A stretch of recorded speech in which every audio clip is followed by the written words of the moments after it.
नमो नमः साथियों। आज हम एक विशेष चीज़ पढ़ने वाले हैं। जैसा कि हम कई दिनों से लघु सिद्धांत कौमुदी व्याकरण पढ़ते आ रहे हैं और हो सकता है कि कई लोग बोरिंग भी फील कर रहे हों, बड़ा उन लोग को नीरस लग रहा हो। ठीक है, तो मैंने सोचा कि कुछ ना कुछ नया चीज़ पढ़ाया जाए, कुछ मतलब बीच में लाते रहा जाए ताकि हम लोग का जो है कि इंटरेस्ट बना रहे। और इसलिए जो है कि मैं आज एक नया टॉपिक लेकर के आया हूँ।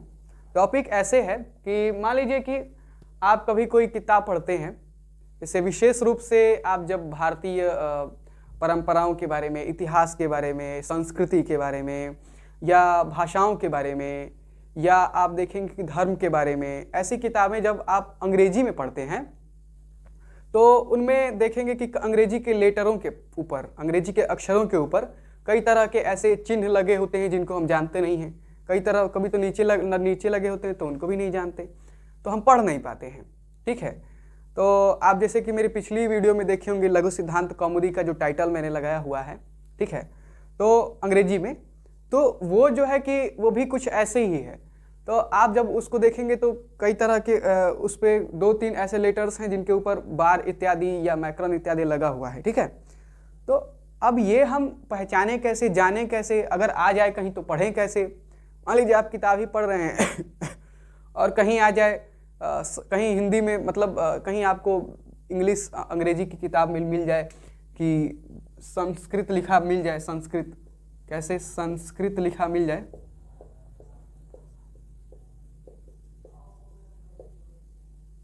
ठीक है, तो आप इसको कैसे पढ़ेंगे भाई, है ना?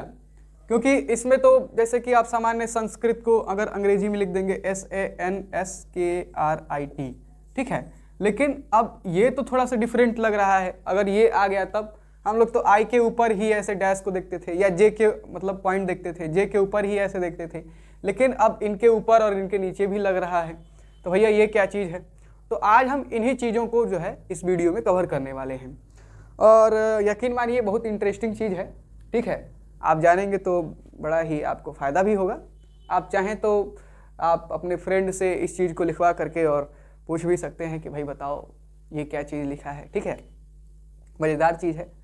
और वैसे इसका विकास भी भारत में, मतलब भारतीय मिल कर के किए हैं, भारतीय और अन्य जो वेस्टर्न लोग हैं उन सब ने साथ में मिल करके और इस पद्धति को निकाला है, ऐसे पॉइंट्स लगाने के या बार लगाने के। तो बिना देर किए हुए मैं वो टाइटल बता देता हूँ, टॉपिक बता देता हूँ आपको। हम आज पढ़ने वाले हैं IAST ट्रांसलिटरेशन। ठीक है, तो मैं लिख देता हूँ बल्कि IAST ट्रांसलिटरेशन। अब ये होता क्या है भाई, इसका फुल फॉर्म पहले जान लेते हैं। होता है इंटरनेशनल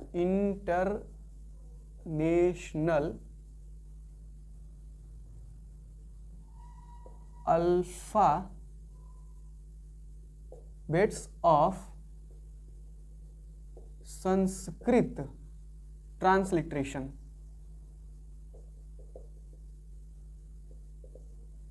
ठीक है, इसी को शॉर्ट फॉर्म में IAST कहते हैं। ठीक है, अगर बात इसके हिंदी की करी जाए तो इसको हिंदी में कहते हैं, हिंदी वाले छात्र घबराएं नहीं भैया, हम इंग्लिश और हिंदी दोनों में बताएंगे ताकि आपको सुविधा हो, सभी लोग को सुविधा हो। ठीक है, तो international alphabets of Sanskrit transliteration, इसको हम हिंदी में बोलते हैं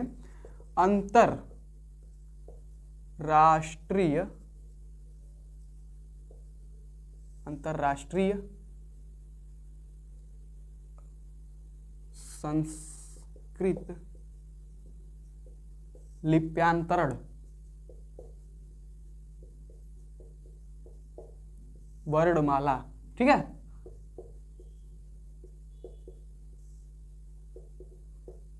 तो ये हमारा जो है चीज है। अब जब भी आप इस टॉपिक को पढ़ेंगे तो आप देखेंगे कि इसमें कुछ ना कुछ संस्कृत से बात करी गई है, लिपि से बात करी गई है, वर्णमाला से बात करी गई है। ठीक है, वर्णमाला के बारे में बात करी गई है। तो मैं इसी चीज़ को आपको समझाने वाला हूँ, बताने वाला हूँ। तो आप जो है किताबों में पढ़ते होंगे तो आप कई बार अगर मान लीजिए कि संस्कृत को, जैसे मैंने संस्कृत को बताया कि SAMSKR फिर उसके बाद T ऐसे करके संस्कृत ऐसे लिख दिया जाता है, या फिर संस्कृति लिखनी हो तो ऐसे ही SAMSKR संस्कृति, ठीक है, ऐसे करके लिख दिया जाता है। ठीक है, आप अपना नाम भी लिख सकते हैं, जैसे मेरा नाम क्या है, तो अगर मैं अपना नाम लिखूं तो कैसे हो जाएगा, ठीक है, इसको हटा देते हैं, ये ऐसे हो जाएगा। अब कई लोग कहेंगे कि अरे भाई बड़ा ये मतलब स्पेशल लग रहा है, आपने तो, कई लोग तो इससे पहले ये लेटर्स जानते ही नहीं, ये पॉइंट्स, ये डैश वगैरह जानते नहीं, तो आप ऐसे लिखेंगे तो कई लोग सोचेंगे कि अरे भाई ये तो लग रहा है कि बड़ा स्पेशल चीज़ है। ठीक है, ऐसा भी लग सकता है। तो देखिए, ये IAST जो है वो 19वीं शताब्दी में एक चीज़ सुझाया गया, एक वर्णमाला सुझाई गई। क्यों? ताकि जैसे अगर हम कभी बोलते हैं, जैसे आप दो तरह की चीज़ सुनते होंगे, यहाँ पे ट्रांसलिट्रेशन है और आप सुनने होंगे ट्रांसलेशन। ठीक है, आप पहले ही कहेंगे कि भैया हम तो ट्रांसलेशन सुने हैं, ट्रांसलिट्रेशन तो सुने नहीं।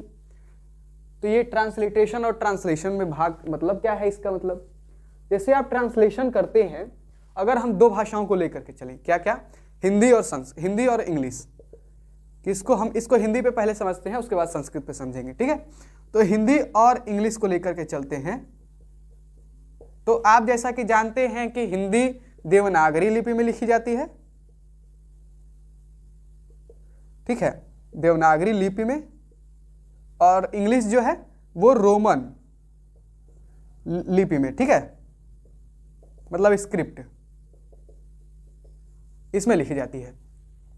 तो और इसमें देखेंगे देवनागरी लिपि में, तो अगर माहेश्वर सूत्र के अनुसार देखें तो 42 टोटल मिला करके 42 अक्षर होते हैं, लेकिन अब ऐसे भी 52 अक्षर होते हैं। ठीक है, और इधर उधर कर करके आप देखेंगे तो कई सारे अक्षर बन सकते हैं। ठीक है, लेकिन आप जब देखेंगे तो देवनागरी लिपि में कंपेरेटिवली अधिक लेटर्स होते हैं रोमन लिपि से। ठीक है, अगर इसमें देखें तो 26 लेटर्स होते हैं। कितने लेटर्स होते हैं? 26 लेटर्स।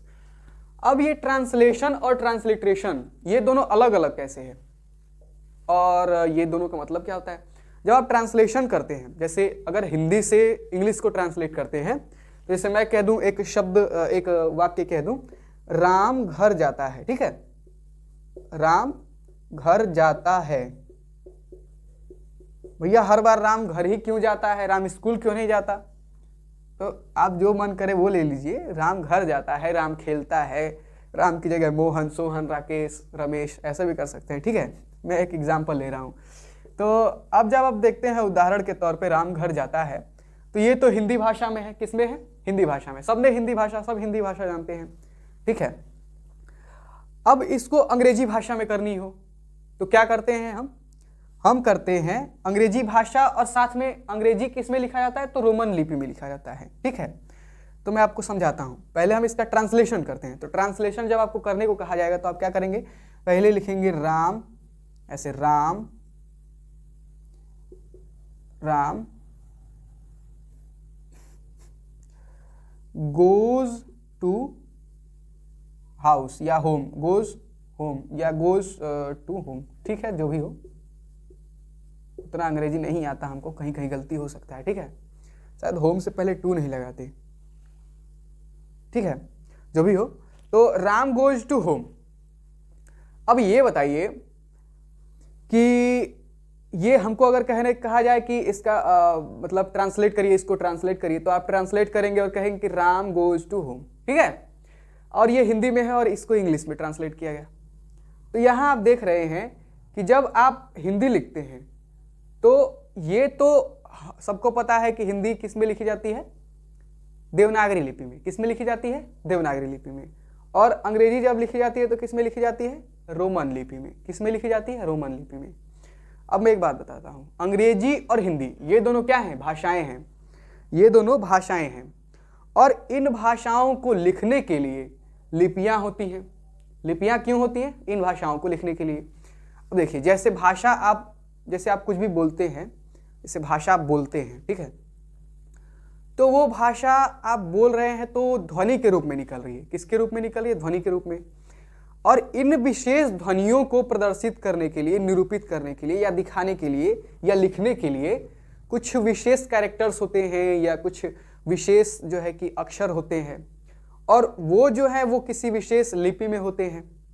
जैसे वो जब उन चीज़ों को जब एक जगह लिख करके, मतलब एक पद्धति होती है ना लिखने के लिए, तो उस पद्धति में विशेष प्रकार के ध्वनियों को एक विशेष तरह का आकार दिया रहता है। जैसे क अगर मैं बोल रहा हूँ क, तो इस साउंड को इस अक्षर से प्रदर्शित किया जाएगा, ठीक है। अगर मैं अ बोल रहा हूँ तो इस साउंड को, अ जो साउंड आ रहा है मेरे मुख से, तो इससे प्रदर्शित किया जाएगा, ठीक है। और इसमें कुछ लिखने का क्रम भी होता है। तो ये होता है, क्या कहलाता है, ये लिपि कहलाता है। जी, जो इस चीज को कंटेन करता है, जो इस चीज को रखता है, तो वो क्या कहलाता है, लिपि। और इसमें क्या होता है, इस चीज में तरह तरह की भाषाएं लिखी जाती हैं। जैसे अगर मैं हिंदी लिखूं तो हिंदी में ऐसे लिख रहा हूं, संस्कृत लिखूं तो संस्कृत में मैं देवनागरी लिपि में लिख रहा हूं। तो संस्कृत और हिंदी दो भाषाएं हो गई, है ना, लेकिन लिखी जा रही है एक ही लिपि में। आप समझ पा रहे हैं। इसी तरह से अंग्रेजी जो है वो एक भाषा हो गई, लेकिन लिखी जा रही है रोमन लिपि में। रोमन लिपि में 26 अक्षर होते हैं, सबको पता है। तो इन 26 अक्षरों में अंग्रेजी लिख दी गई। अब अगर आप व्हाट्सएप चलाते होंगे, व्हाट्सएप, तो आप क्या करते हैं, अब हिंदी जो आपको, जैसे कि आप जब चैटिंग करते हैं तो आप लिखते हैं कि तुम कहाँ हो, तो ऐसे लिख देते हैं तुम कहाँ हो, ठीक है। ऐसे कैसे हो, KAISEHO, ठीक है, कैसे हो, ठीक है। जब आप करते हैं तो आप वैसे लिख तो रहे हैं इसको हिंदी, ये क्या है, हिंदी है, तुम कहाँ हो। अगर आप बोल रहे हैं तो इसको क्या समझेंगे, हिंदी तो है, तुम कहाँ हो, लेकिन लिख किस में रहे हैं, अंग्रेजी में लिख रहे हैं, ठीक है। तो हम किस में लिख रहे हैं, ये हम लिख रहे हैं लैटिन में, रोमन में, ठीक है। हम किस में लिख रहे हैं, रोमन में। ये हमारा हो गया रोमन लिपि, रोमन लिपि में हिंदी, ठीक है। और ये भी रोमन लिपि में हिंदी। अब समझ में आ रही है कुछ बात। अब देखिए, ध्यान दीजिए। तो यहां पे हमने क्या किया, ये विशेष जो एक तो लिपि भी बदल रही है और साथ में लैंग्वेज भी बदल रही है ट्रांसलेशन में। अब मैं इसको थोड़ा सा मिटाता हूं और फिर आपको फिर से समझाता हूं। देखिए, जैसे ध्यान दीजिए, तो यहां से देखिए क्या हो रहा है। जब आप ट्रांसलेशन की बात कर रहे हैं तो एक तो लिपि भी बदल रही है, तो देवनागरी लिपि से रोमन लिपि में, ये देवनागरी पढ़िए, ठीक है, और ये रोमन लिपि पढ़िए, ठीक है। तो देवनागरी लिपि से रोमन लिपि में जब आप ट्रांसलेशन कर रहे हैं तो लिपि बदल रही है, और दूसरा ये कि लैंग्वेज भी बदल जा रहा है। मतलब आप हिंदी से अंग्रेजी में उठ के चले जा रहे हैं, किसमें उठ के चले जा रहे हैं, तो ये क्या बदल रहा है, भाषा भी बदल रही है, ठीक है। तो ट्रांसलेशन कैसे हो रहा है, तो एक भाषा दूसरे भाषा में कन्वर्ट हो रही है और एक लिपि दूसरे लिपि में कन्वर्ट हो रही है। तो ये क्या कहला रही है, ये कहला रही है ट्रांसलेशन, ठीक है। अब ट्रांसलिट्रेशन थोड़ा समझते हैं। ट्रांसलिट्रेशन है क्या। ट्रांसलिट्रेशन में ये होता है कि केवल आपका लिपि चेंज होता है, लिप्यांतरण। ट्रांसलिट्रेशन को हिंदी में क्या बोलते हैं, लिप्यांतरण। तो केवल आपका लिपि चेंज होता है, बाकी भाषा नहीं चेंज होती है। जैसे इसमें केवल लिपि चेंज होगा लेकिन भाषा चेंज नहीं होगी। मतलब कि जैसे आप इसको लिख रहे हैं तो लिख तो आप संस्कृत ही रहे हैं, ठीक है। अगर मैं कह दूं कि राम घर जाता है, जैसे आप इसको लिख रहे हैं तुम कहाँ हो, ठीक है। जैसे आप चैटिंग करते हैं व्हाट्सएप पे, तो आप इसको ध्यान दीजिए, तुम कहाँ हो, तो है तो ये इंग्लिश भाषा, मतलब हिंदी भाषा, तुम कहाँ हो, लेकिन हम इसको रोमन लिपि में लिख रहे हैं।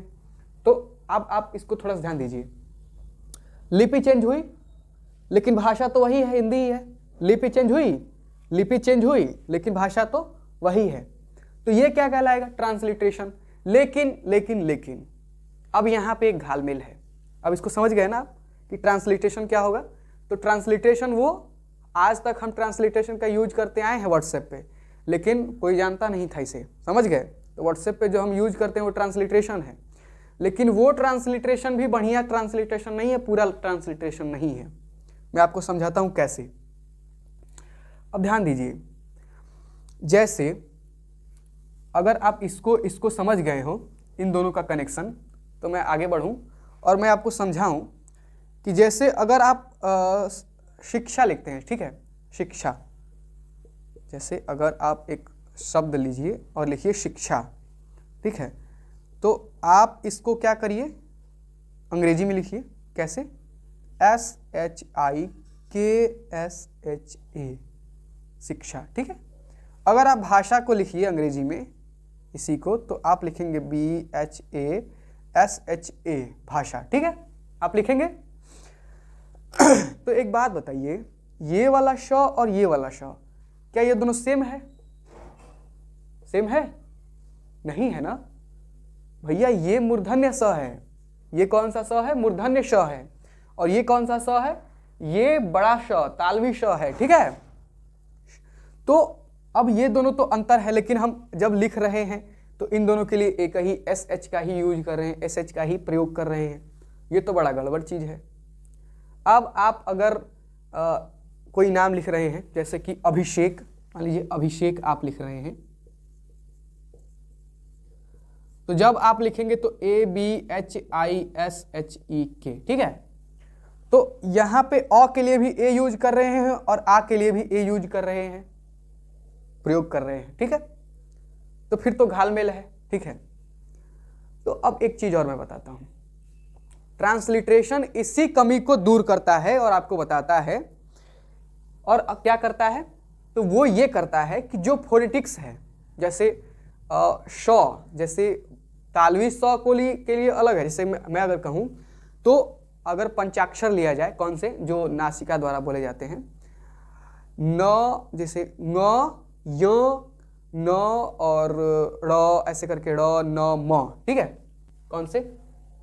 य, अंग, य, न, म, र, न, म, ठीक है। अब इनको देखा जाए तो आप जब भी आपको अंग यूज करना होगा तो आप यन करेंगे, य करना होगा तो आप यन करेंगे, ड़ य करना हो तो यन करेंगे, न करना होगा तो यन करेंगे, म करना होगा तो आप एम करेंगे या न करेंगे, ठीक है। अगर आपको अंग का यूज करना है तो उसके लिए भी न करेंगे, एन करेंगे, समझे आप। तो ये तो हालांकि ये सभी अलग अलग अक्षर हैं तो अलग अलग अक्षर है ना। तो इन्हीं चीज, इसी विशेष चीज को, अर्थात फोनेटिक्स को, अर्थात ध्वनि को ध्यान में रखते हुए ये ट्रांसलिट्रेशन लाया गया है। क्यों? ताकि ध्वनि प्रिजर्व हो सके। जैसे हम लिख रहे हैं, हम ऐसे व्हाट्सएप पे लिख रहे हैं, तुम कहाँ हो, कैसे हो, ठीक है। तो हम अलग लिपि में तो लिखें ताकि दूसरे वाले जो पढ़ रहे हैं अंग्रेजी, या जो जिनको केवल अंग्रेजी आती है, तो वो इसको आराम से पढ़ लेवें, जान लेवें, उस भाषा को, नई भाषा को भी सीख लेवें, ठीक है। हिंदी भाषा को भी पढ़ लेवें, तुम कहाँ हो। अब इसको हम ऐसे लिख देंगे तो जो अंग्रेजी जानता है वो खुद ही पढ़ लेगा, तुम कहाँ हो, तो पढ़ता है ना। जैसे अंग्रेज लोग क्या करते हैं, तुम कहाँ हो ऐसे बोलते हैं, तुम कहाँ हो, हैं, कैसे हो, ऐसे पढ़ते हैं ना। तो वो लोग भी पढ़ लेंगे। तो ये तो एक भाषा, ये तो एक इसका फायदा है। दूसरा फायदा ये कि ये फोनेटिक्स, अर्थात जो ध्वनि है उसको बचा के रखता है। जो हमारा उच्चारण है, जैसे कि अब न के लिए अलग उच्चारण है, अ के लिए अलग उच्चारण है, आ के लिए अलग उच्चारण है ना। आप देखेंगे तो अ के लिए अलग उच्चारण है, आ के लिए अलग उच्चारण है। तो इसीलिए ये जो चीज है ट्रांसलिट्रेशन, वो अलग अलग ध्वनियों के लिए अलग अलग तरह के कैरेक्टर्स या लेटर्स हम लोग को प्रोवाइड कराता है, ठीक है, बताता है। तो हम देख लेते हैं, जैसे कि यहाँ पे आप देखेंगे संस्कृत के लिए, ठीक है, तो आप देखेंगे कि यहाँ पे कुछ विशेष कैरेक्टर्स का यूज हुआ है, प्रयोग हुआ है। तो ये ट्रांसलिट्रेशन के द्वारा ही हुआ है। अब international alphabets of Sanskrit transliteration, ये हम लोग को कुछ वर्णमाला में कुछ अक्षर देता है, जो मतलब पूरा अक्षर प्रोवाइड कराता है, जो देवनागरी लिपि से रोमन भाषा के लिए, रोमन लिपि के लिए हम लोग के लिए आसान हो जाता है कन्वर्ट करना, चेंज करना। मैं अब उसको समझाता हूँ। देखिए, तो ट्रांसलेशन और ट्रांसलिट्रेशन का आप चेंज समझ गए होंगे में अंतर। अब आगे हम देखते हैं। जैसे देखिए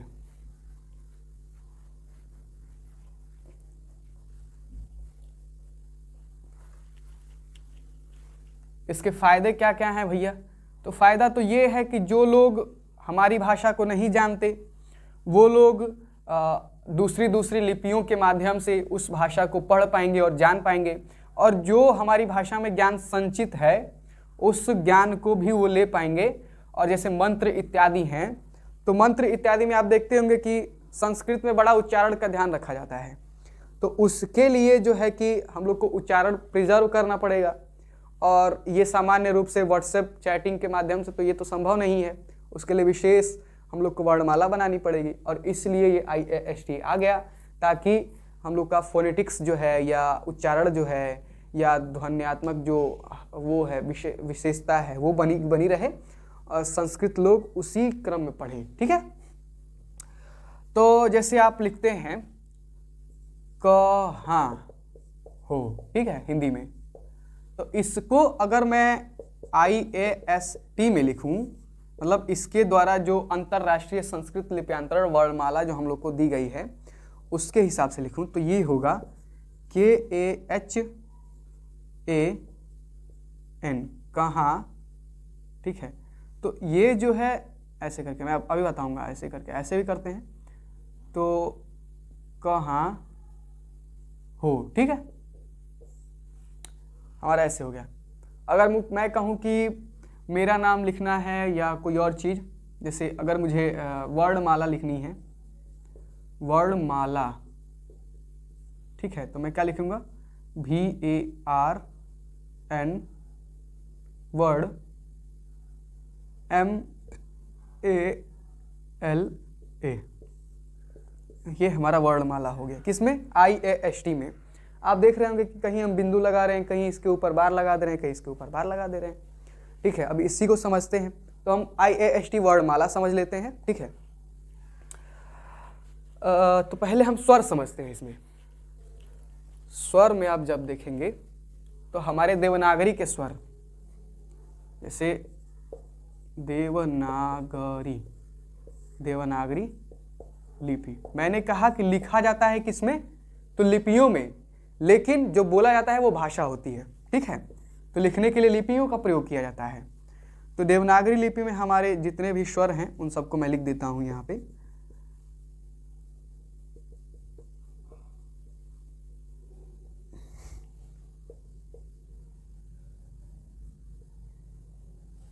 ठीक है, और फिर यहाँ पे भी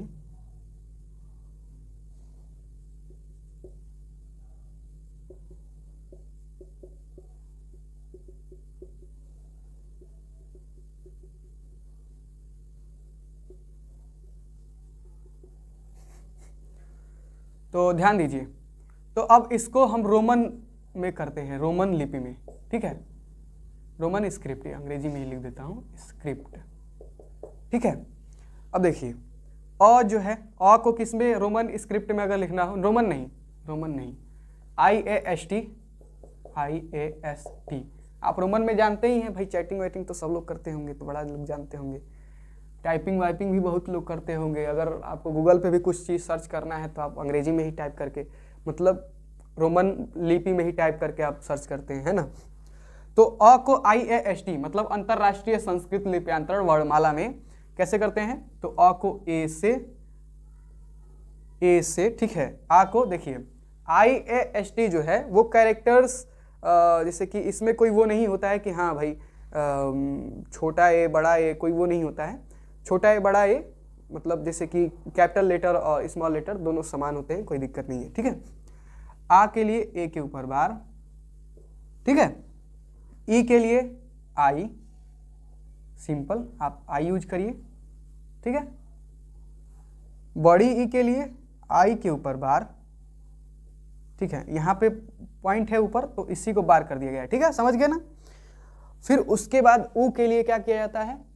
तो ऊ के लिए आप जानते हैं कि ऊ और इसके ऊपर ऐसे, फिर उस बड़ा ऊ के लिए ऊ के ऊपर बार और इसके ऊपर बार, ठीक है। अब मैं समझाता हूँ, देखिए जो बड़ा वाला है उसी पर छोटे वाले के ऊपर बार लगा दिया गया तो बड़ा वाला हो गया है, ठीक है।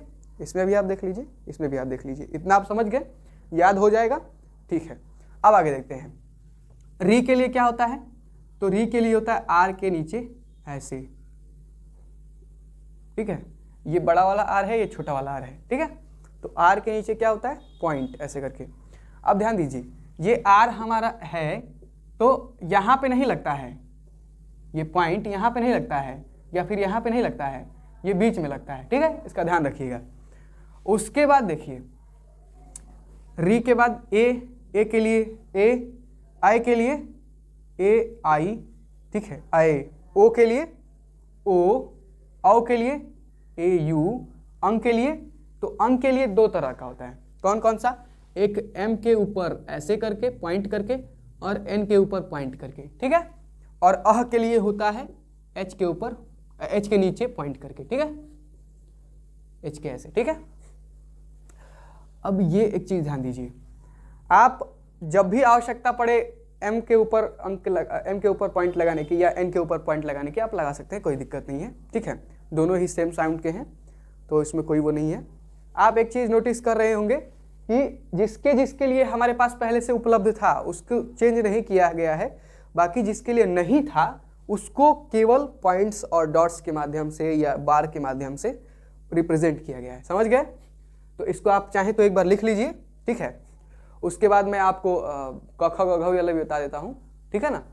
तो इसको मैं हटा दूं पहले। देवनागरी लिपि, अब इसको तो आप सभी लोग जानते होंगे, वर्णमाला को, जो हिंदी वर्णमाला है, ठीक है, देवनागरी वर्णमाला है। तो आप जानते होंगे कि ये क जो है वो इसमें अ साउंड आता है, जैसा कि मैंने आपको पिछली वीडियो में बता दिया होगा, ठीक है, बताया है बढ़िया से इन सब चीज़ों को। अगर आप देखे नहीं हो तो माहेश्वर सूत्र वाला जो वीडियो है उसको देख लेंगे, ठीक है। तो इसमें अ आ रहा है साउंड, ठीक है। तो इसके लिए आई ए एस टी लिप्यांतरण क्या हो जाएगा, के ए क, ठीक है। ख के लिए के एच ए ख, ग के लिए जी ए ग, घ के लिए जी एच ए घ, अंग के लिए एन के ऊपर ये, फिर च के लिए सी। देखिए अंग के लिए एन के ऊपर बिंदु रहती है, ठीक है, ये एन के ऊपर बिंदु रहता है। च के लिए केवल सी होता है, केवल सी होता है, सॉरी यहाँ पे ए रहेगा अ साउंड के लिए। च के लिए केवल सी होता है, छ के लिए सी एच ए छ, ज के लिए जे ए, झ के लिए जे एच ए, ठीक है।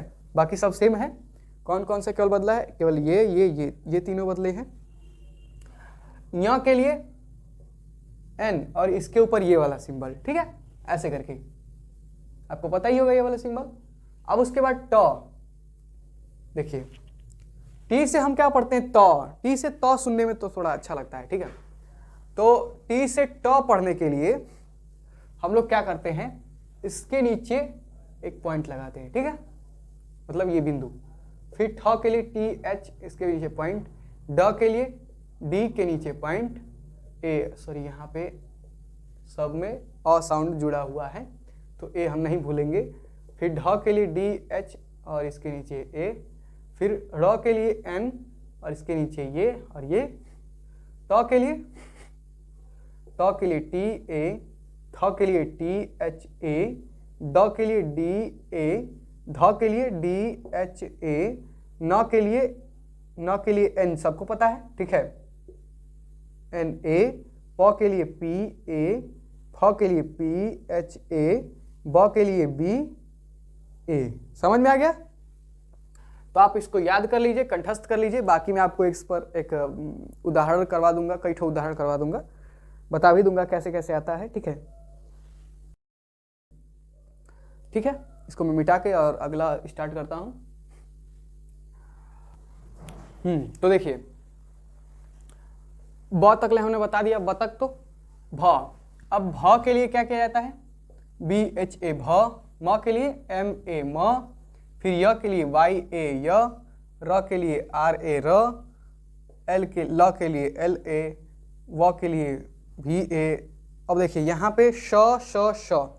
अब जब आप जैसे कि व्हाट्सएप चैटिंग करते हैं तो उसमें कोई भी स लिख देते हैं, इन दोनों में से कोई भी स, ठीक है, लेकिन उसमें ध्वनि का संरक्षण नहीं हो पाता है। मतलब ये कि अब आपने एस एच लिख दिया, अब इससे कौन सा स होता है कौन सा स नहीं होता है। ये कौन जान पाएगा? जो खूब पढ़ा है वो जान लेगा, नहीं जो पढ़ा है वो नहीं जान पाएगा। तो इसमें क्या होता है, IAST लिप्यांतरण में एक विशेष ध्वनि के लिए विशेष तरह का हम लोग को चिन्ह दिया जाता है। तो इसलिए ये जो इसका विशेष चिन्ह होगा तो इसके लिए ऐसे होता है, H को पूरी तरह से हटा दिया जाता है, ये ऊपर वाला जो ऐसे करके है टेढ़ा थोड़ा सा तिरछा रेखा है, ठीक है, ऊपर तिरक। फिर उसके बाद इसके लिए जो मूर्धन्य श है उसके लिए ऐसे करके और इसके नीचे पॉइंट। फिर उसके बाद स के लिए SA, ये सिंपल SA।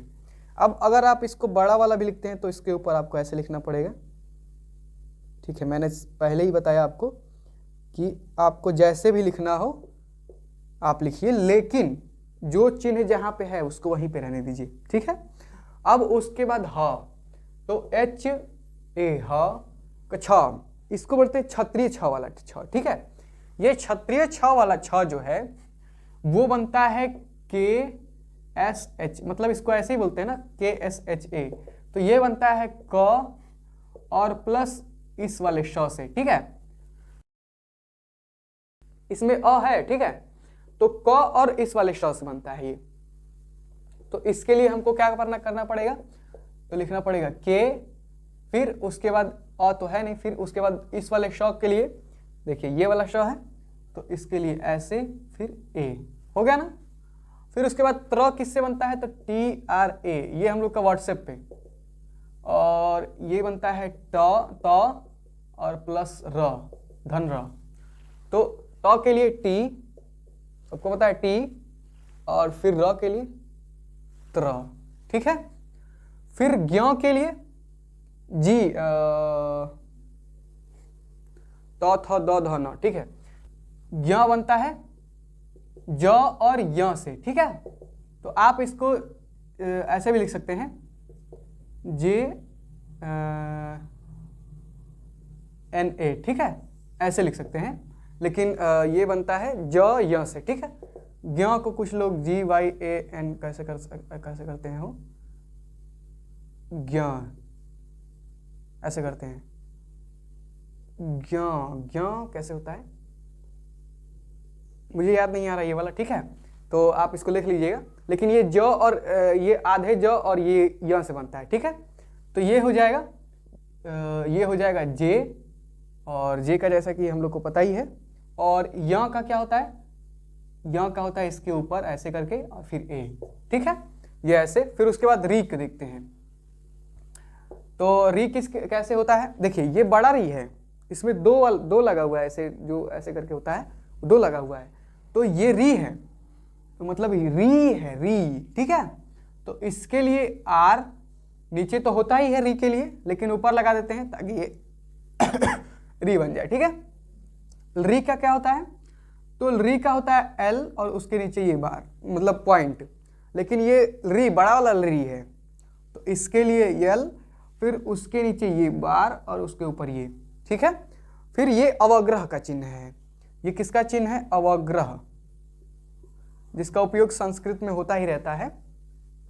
तो इसके लिए हम लोग ये डैश का प्रयोग करते हैं, मतलब ये एपोस्ट्रॉफी टाइप का होता है, जैसे कि हम लिखते हैं ना कि एपोस्ट्रॉफी S ऐसे करके, एपोस्ट्रॉफी S, तो ठीक उसी तरह से ऐसे होता है, कभी एपोस्ट्रॉफी S आप ऐसे देखते होंगे, कभी ऐसे देखते होंगे, तो वो ठीक वैसा ही चिन्ह होता है, ये ऊपर वाला चिन्ह, ठीक है।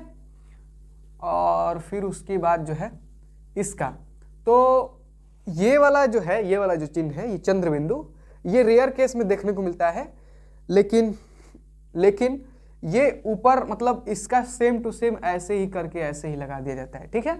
मतलब जितना मैंने पाया ये ऐसे ही पाया। श्र जो है, श्र ये बड़ा श और उसके बाद र से मिलके बनता है, ठीक है। तो श्र के लिए बड़ा वाला श देख लीजिए, ये हो जाएगा S ऐसे, और फिर R के लिए, र के लिए RA, ठीक है ना। ये हमारा हो गया, पूरा वर्णमाला हो गया, ठीक है। अब मुझे कुछ नहीं लगता छूटा हुआ,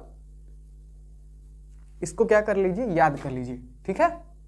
अब उस पे हम लोग फिर इस पे एक्सरसाइज कर लेंगे, मतलब इसको जान लेंगे कैसे कैसे ये आया होगा। वीडियो बड़ी तो नहीं हो रही, देखते हैं, ठीक है, कोई बात नहीं, हम लोग को सीखना है। अब हम एक्सरसाइज करते हैं इस पे। अच्छा, एक और चीज़, ये IAST है, तो एक और आता है क्या करके ISO 1591 और 9, ठीक है, एक और आता है। तो इसके लगभग सेम है, ठीक है। कुछ कुछ जो वर्ड हैं, कुछ कुछ अक्षर जो हैं, उनका नोटेशन या उनका जो प्रदर्शन करने का तरीका है वो थोड़ा थोड़ा अलग रहता है, ठीक है, थोड़ा थोड़ा, केवल थोड़ा थोड़ा। जैसे यहाँ पे पॉइंट है तो यहाँ पे 0 कर दिया, फिर यहाँ पे 0 कर दिया ISO 15919 में, ठीक है। लेकिन ये ज़्यादा सरल पड़ता है, इसलिए हर जगह इसी को यूज किया जाता है, प्रयोग किया जाता है, ठीक है। और एक और चीज़, एक और मतलब तरीका है IPA करके, IPA, ठीक है। लेकिन इसमें इतने सारे आपको सिंबल्स मिल जाएंगे, इतने सारे कि आप कहिए मत, मतलब पूछिए मत। आपको हर एक ध्वनि के लिए, जितने भी संसार में ध्वनियाँ हैं, उन सब ध्वनि के लिए एक अलग साउंड, एक अलग मतलब नोटेशन मिल जाएगा आपको, ठीक है। तो ये कंपेरेटिवली बहुत कठिन है और ये सबसे आसान है, इसलिए चारों ओर इसी का प्रयोग किया जाता है, ठीक है। तो आप इसको ध्यान रखिएगा। बाकी इसको मिटा के हम एक एग्जाम्पल देख लेते हैं। जैसे मैं हिंदी का ही कोई शब्द ले लूं, क्या, देवनागरी, क्या ले लूं, देवनागरी, ठीक है। तो इसको अगर IAST में लिखना है तो कैसे लिखेंगे? तो हम लिखेंगे DEVANA ऊपर बार GARI, लेकिन ऊपर बार, ठीक है। अब ऐसा क्यों हुआ, जरा एक बार आप अपने वर्णमाला क्रम में देख लीजिए, जो अभी मैंने कुछ देर पहले लिखवाया। तो ये वाला जो है, ये बड़े आ को प्रदर्शित करता है, किसको, आ की मात्रा को, ठीक है। और ये वाला जो है वो बड़ी ई की मात्रा को प्रदर्शित करता है, ठीक है। तो इसलिए यह यहाँ पे ऐसे हुआ है, बड़ा आ और बड़ी ई, बाकी सब वैसे का वैसे ही है, ठीक है। अगर हम बात करें कि शशांक की बात करें, शशांक, शशांक की बात करें इस नाम की, तो इसको अगर हम संस्कृत में मतलब इस IPA में लिखना, सॉरी IAST में लिखना चाहें तो क्या लिखेंगे, H तो होता ही नहीं है IAST में, S के बाद ये होता है ऐसे, SAS, फिर AN, अंक के लिए क्या होता है, तो N के ऊपर ये बिंदु, ठीक है, और फिर K और फिर A, शशांक, ठीक है। ये हम लोग का क्या हो गया, ऐसे। आपको पता ही है कि ये वाला जो है वो बड़ा श को प्रदर्शित करता है, साथ में अ, फिर अच्छा सॉरी यहाँ पे आ रहेगा, शशांक आ रहा है ना, तो आ, और ऊपर के साथ इसके साथ ये आ की मात्रा है, और ये बड़ा श, ये आ की मात्रा, और ये किसका, अंक का बिंदु, ठीक है, अंग बिंदु, ऐसे। ये वाला अंग वाला है, ठीक है। ये क्या हो गया, आ हो गया, ये क्या हो गया, श हो गया, और ये क्या हो गया, श, ठीक है। तो शशांक, शशांक, ठीक है। और ये क, अगर आपको करना हो, जैसे कि मान लीजिए मैं लिख रहा हूँ, कोई और शब्द लिख रहा हूँ, जैसे त्रिवेणी, हमको क्या लिखना है, त्रिवेणी,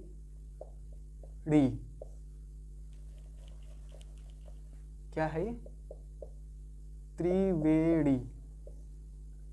तो त्रिवेणी को अगर हम IAST, international alphabets of Sanskrit transliteration, अंतरराष्ट्रीय संस्कृत लिप्यांतरण वर्णमाला, इस क्रम में इसमें लिखें तो हम क्या लिखेंगे कि TRIVEN, और इसके नीचे ये अभी तोड़ा होगा, और फिर ये, ठीक है, क्योंकि हमको बड़ा ई प्रदर्शित करना है, इसलिए इसके ऊपर बार, ठीक है। त्रिवेणी ऐसे लिखा जाएगा, समझ गए आप। इसी तरह से आप एक आध दो श्लोक भी लिख सकते हैं। संस्कृत आप आराम से लिख सकते हैं, जैसा कि मैंने लिखा था। तो मैंने संस्कृत कैसे लिखा था, SAMSAMSKRT,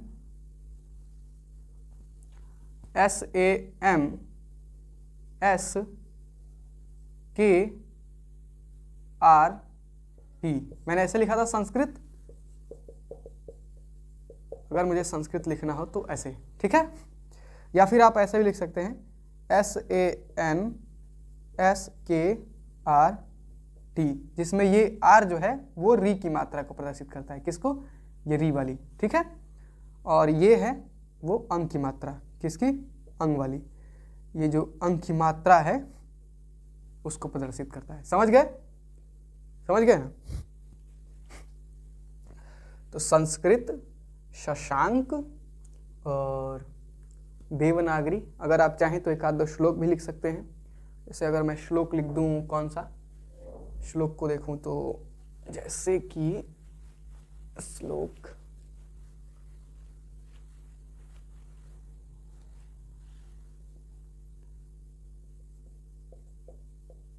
जैसे श्लोक हो गया अस्त्युत्तरस्याम दिशि देवतात्मा, ठीक है। ठीक है, इसके आगे आप लिखिएगा अस्त्युत्तरस्याम दिशि देवतात्मा हिमालयो नाम नगाधिराज पूर्वा परौ तोय निधि वगाह्य स्थिते पृथिव्या मानदंड, ठीक है। तो अब मैं इसको जो है कि IAST में करते हैं हम लोग मिल करके, IAST ट्रांसलिट्रेशन में, जिसका मतलब ये है कि लैंग्वेज या उसके फोनेटिक्स, मतलब भाषा या उसका ध्वनि या उसका उच्चारण प्रिजर्व करते हुए, संरक्षित करते हुए उसको किसी और लिपि में, मतलब रोमन लिपि में चेंज कर देना, परिवर्तित कर देना, लिख देना। तो ये क्या हो जाएगा? ASTYU अस्त्यु त ARASYA और ऊपर M है, ठीक है। तो अस्त्युत्तरस्याम, ठीक है ना, अस्त्युत्तरस्याम। ये जो है, देखिए अब एक बात बताते हैं हम, यहाँ पे आप इसको ऐसे लिख सकते हैं अस्त्युत्तरस्याम, लेकिन आप इसको ऐसे भी लिख सकते हैं, इसको ऐसे ना करके इसको छोड़ भी सकते हैं। क्यों? देखिए, अब देखिए मैं ऐसे ही लिखूंगा, क्यों? क्योंकि ताकि यही सही रहेगा। यहाँ पे आप चाहें तो या के बाद म लगा सकते हैं, लेकिन ये वाला जो म है वो दृष्टि के कारण ऊपर जाकर के यहाँ पे अंग हो जाता है। क्या हो जाता है? अंग। ये वाला म छुप करके यहाँ पे अंग हो जाता है, ठीक है। और इसलिए ये ऐसे बनता है। समझ गए आप? नहीं तो हम फिर सीधे सीधे म लगा सकते थे। समझ गए? ये ऐसे दिशि देवतात्मा, DI, अभी बड़ा ई रहता, बड़ा ई, तो हम आई के ऊपर ये बिंदु की जगह पे डैश लगाते।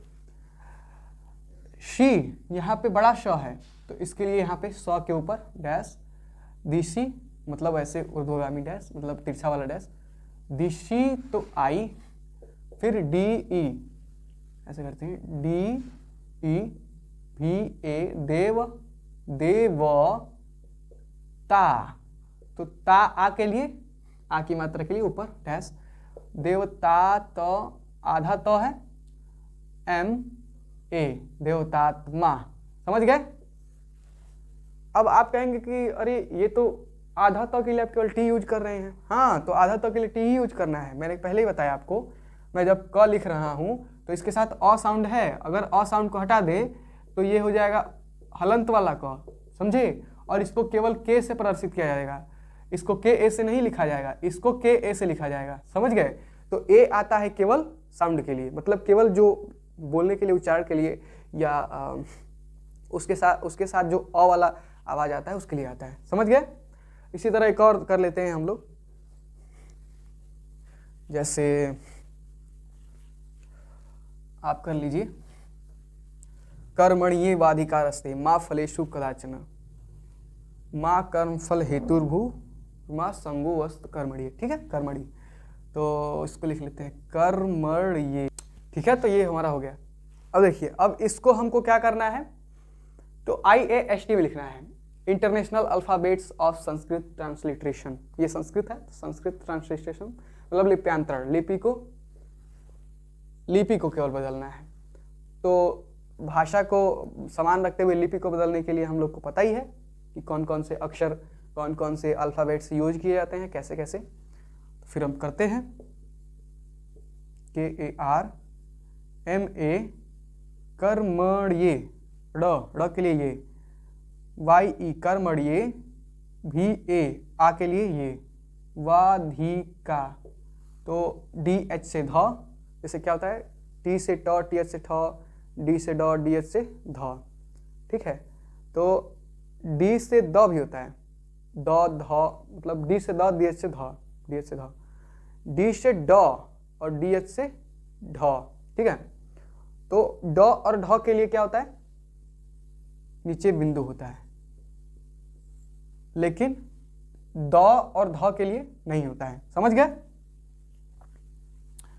तो वाधिका के ए आ की मात्रा के लिए ऊपर, R A S T E कर्मणिये वाधिका रस्ते, माँ एम ए के ऊपर ये, फिर फलेशु P H A L E S और सु है तो यहाँ पे ऐसे, फिर यू फलेशु कर्मणीय वाधिका रस्ते, माँ फलेशु कदाचन, मैं यहाँ पे कदाचन नीचे लिख देता हूँ, के ए बी ए सी, सी केवल च केवल सी से होता है, समझ गए ना, तो च केवल सी से होता है इसलिए सी ए एन, ठीक है।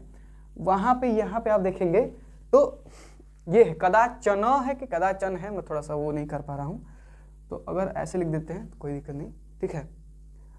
अब आप अगर यहाँ पे हलंत होगा तो वो कर लीजिएगा, नहीं होगा तो हटा दीजिएगा, ठीक है। तो कदाचन, फिर उसके बाद जो है माँ कर्मफल हेतुर्भू, माँ के ए आर एम कर्म, कर्म फल, फल हेतुर्भू, तुर बी एच यू, तुर्भूर माँ आर एम ए, आ का मात्रा है तो आ का लगा दिए, ठीक है। ते टी ई ते, फिर उसके बाद संगोस्त कर्मणि, ठीक है। यहाँ पे अवग्रह है, अवग्रह के लिए हम बताए थे विशेष, अब इसको हम लिखते हैं एस ए एन।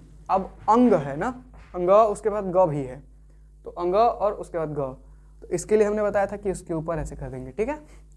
और साथ में ग के लिए जी, संगो, संगो अस्त, अस्त के लिए अवग्रह के लिए डैश ऊपर एपोस्ट्रॉफी वाला, फिर एस टी स्त, के ए आर एम ए, ड के लिए एन और उसके नीचे बिंदु, ठीक है, और छोटी के लिए आई, ठीक है, समझ में आ गया।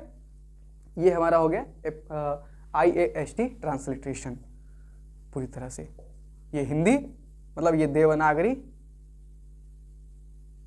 और ये IAST मतलब ये उसमें हो गया रोमन में, IAST के माध्यम से, ठीक है। तो समझ में आ गया, ये हमारा चीज़ था। तो ये था IAST ट्रांसलिट्रेशन, इसको हमने जाना, सीखा, समझा। और अब आपको अगर कोई किताब में मिलता है ऐसे ऐसे ऐसे आपको लिखा हुआ मिलता है, चाहे अगर आपको अंग्रेजी के मतलब अंग्रेजी में ये सब चीज़ पढ़नी है तो आप आराम से पढ़ सकते हैं, कोई दिक्कत नहीं है, ठीक है। पढ़ने में आपको भगवत गीता या कोई भी चीज़ पढ़ने में आपको कोई दिक्कत नहीं होगी, समझ गए। चलिए ठीक है, तो कैसा लगा ये वीडियो आप ज़रूर बताइए, कमेंट करिए, और जो भी अगर चीज़ कोई छूट गया हो तो ज़रूर कमेंट में बताइए, मैं उसको फिर आंसर देने का प्रयास करूँगा, ठीक है। नमस्कार, जयतु भारतम, जयतु संस्कृतम, जयतु भारतस्य संस्कृति, जय हिंद, जय भारत, जय श्री राम। मिलते हैं अगले वीडियो में, और बाकी सब वीडियो भी देखते रहिए, सब्सक्राइब करिए। नमस्कार।